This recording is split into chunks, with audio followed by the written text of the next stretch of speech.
Vamos hasta el Senado de la Nación, junto a nuestro compañero Sergio Valdés. Están hablando algunos parlamentarios. Habla Blanca Ovelar. La expresión popular y todo eso así manipulada realmente es una pena. Necesitamos afirmarnos en la libertad y en el funcionamiento institucional de la República. Y este afán de torcer realmente duele. El oficialismo no consiguió los votos necesarios para presentar este proyecto de ley. Y yo creo que no, porque si hubieran tenido los votos hubieran presentado. Eso me queda claro. O sea, van a prolongar por lo menos unas semanas más hasta que se consiga. No sé si van a conseguir. Espero que no consigan. Espero que la gente se mantenga en su palabra, se mantenga en sus convicciones y que no se tuerza. ¿Y qué sabe de Silva Facetti, entonces quiere ella decir que han puntualmente, habido Sergio? algunos estímulos extraordinarios para que eso suceda.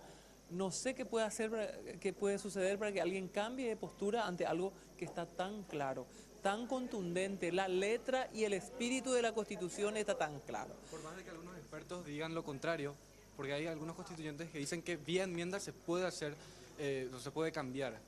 Lo que aquí es claro es que lo que no se puede es tratar la enmienda sino hasta el 26 de agosto.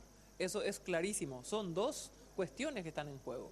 Bueno, si se puede finalmente y si hay la mitad de la biblioteca dice a favor y la otra mitad dice en contra, como siempre los leuleyos así nos juegan en la interpretación de las cosas, para un amplio grupo de constitucionalistas muy respetados, la modificación del mandato y de todo lo referente a la estructura política del gobierno no puede hacerse por enmienda, tiene que hacerse por una reforma. Y aquí lo que hace falta es, si vamos a ser serios, convocar una gran reforma a partir de un pacto político amplio, conversado, con mucho consenso, donde se revisen todos los aspectos que permitan perfeccionar nuestra Carta Magna, que es una buena constitución, y que eso que se toque y si se incluye la reelección no afecte al gobierno en el cual se está haciendo. Así se actúa si queremos ser serios y queremos realmente no contaminar con intereses inmediatos de grupos y de personas. Si pensamos en la República, así tendría que ser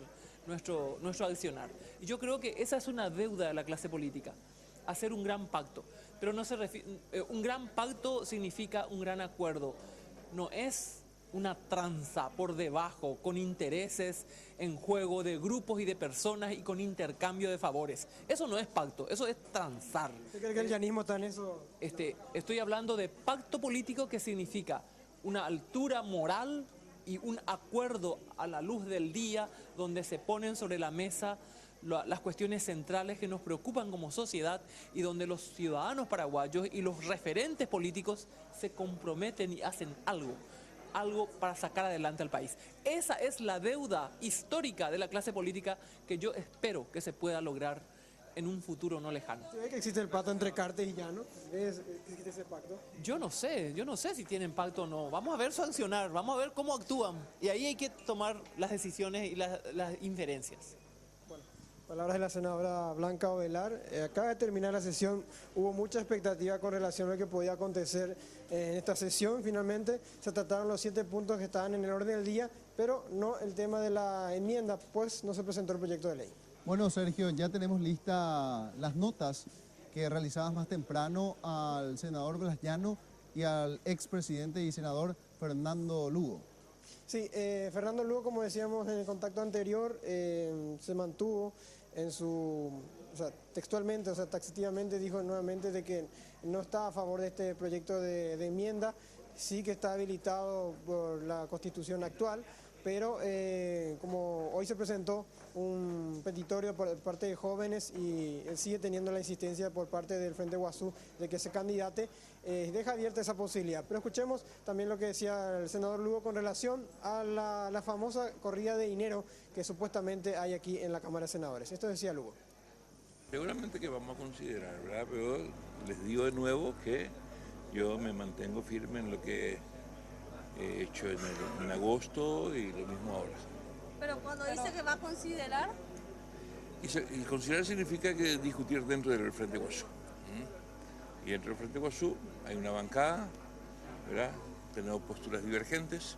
Si le piden todos los del Frente Guazú que vote usted a favor de la enmienda. Y seguramente que vamos a discutir. No, usted Presentaré mis argumentos, vamos a poner la balanza, pero no creo que cambie.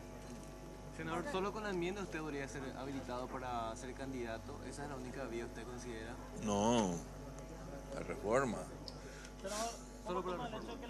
No, también por un lado, ante los medios esté diciendo no, pero que está operando bajo la mesa y asusando a sus propios colegas de bancada para que apoyen. Ay. Carlos Amarilla decía hace minutos que usted está operando fuertemente bajo la mesa, pero que ante los medios se muestra. Ay, amarilla. Pero eso es cierto, ¿Es o senador. no es cierto, senador? ¿Eh? Está consultando. Si demuestra amarilla es cierto. Muy bien, esto decía el senador Lugo. Vamos a ver qué pasa, como decíamos anteriormente. El juez puede darse una definición a este caso o prolongarse aún más, porque haciendo un resumen de esta sesión o de lo que se está negociando por lo menos detrás de esta sesión, no se están juntando los votos que se necesitan para poder presentar esta enmienda y también que se vote a favor. Hablamos de Fernando Silva Facetti, que está ausente, y Ramón Gómez Berlangeri, que también está ausente porque está con su equipo Sportivo Limpeño en Uruguay y por eso pidió un permiso hasta el 20 de diciembre por lo menos. Vamos ahora a ver imágenes de lo que fue esta presentación antes de la sesión de jóvenes del Frente Guasú y de otros partidos y movimientos de izquierda con relación a lo que dijo A ver, Sergio, permitime, por candidato, o que fue presidente de la República, Fernando Lugo. Sergio, Porque, sí, escuchamos un ratito, por favor, porque tenemos pendiente también la nota que realizabas más temprano al senador Blas Llano, a quien muchos califican como el termómetro de esta situación o el articulador a favor, en este caso, de la enmienda constitucional, a pesar de que ayer de noche, en la reunión que se realizaba en Villaliza, en la casa del también parlamentario liberal, líder amarilla, él decía que no tomaron una decisión definitiva o no asumieron una posición definitiva. Sin embargo, se muestra partidario a que sea la gente la que decida si finalmente la enmienda constitucional es el camino para habilitar la reelección presidencial. Vamos a escuchar lo que decía el senador Blas Llano. Él le comunicó que él estaría dispuesto a acompañar esta postura teniendo en cuenta el voto en contra que ha tenido aquel 25 de agosto, senador. El senador Fernando Silva es un hombre de equipo.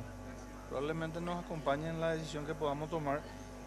En la hipótesis, pues, tanto estamos hablando de este tema y hasta ahora son todas hipótesis. No hay problema. Perdón. Senador, ¿se va a reunir con la comisión de diálogo integrada por Efraín Alegre, Tito Xavier? Sí, sin ningún problema. ¿Cuándo se va a reunir? No sé. ¿Usted está dispuesto a conversar con Efraín Alegre, senador? Nosotros estamos dispuestos a conversar con todos. Nosotros no llevamos esta cuestión a un plano personal. Él es el que lleva a un plano personal. Y algunos hablan justamente de esa división interna, hace que usted tome esta postura o su equipo en sí tome esta postura de acompañar la enmienda, senador. Nosotros no hemos decidido acompañar la enmienda. Ni hemos decidido dejar de acompañar la enmienda. Entonces yo reitero, si ustedes tienen en cuenta las declaraciones que yo hice ayer a la noche, al terminar la reunión, que fue tipo 11:30 de la noche, saben nuestra postura. podemos sacar estas conclusiones de las expresiones de Blas Llano. Por ejemplo, que este enfrentamiento con Efraín Alegre evidencia de que para el llanismo Efraín Alegre no puede ser candidato del Partido Liberal, ni tampoco de una concertación. Seguramente por lo que dejó el 2013 con esa derrota ante el presidente Cartes principalmente. También la otra conclusión que podemos sacar es que está convencido Blas Llano, pero no lo dice directamente porque está en su sector que la apoya y también el Frente Guasú, de que el único que puede ganar al Partido Colorado es nuevamente Fernando Lugo, si es que se presenta. Y la vía es desde luego, la gran posibilidad que se le abre a Lugo es que se apruebe esta enmienda y se pueda también aprobar luego la reelección con la modificación. Y también en esta entrevista, vamos a compartir también más adelante a las 5 de la tarde, hay una parte donde ya no hace mea culpa de los errores cometidos en el 2012. Estamos hablando del apoyo al juicio político a Fernando Lugo y ahora se dan cuenta nuevamente de que Lugo es la figura representativa más fuerte que pueda vencer el Partido Colorado y nuevamente él busca la unidad y deja atrás esa rencilla y también esa traición que hubo en ese momento contra Fernando Lugo.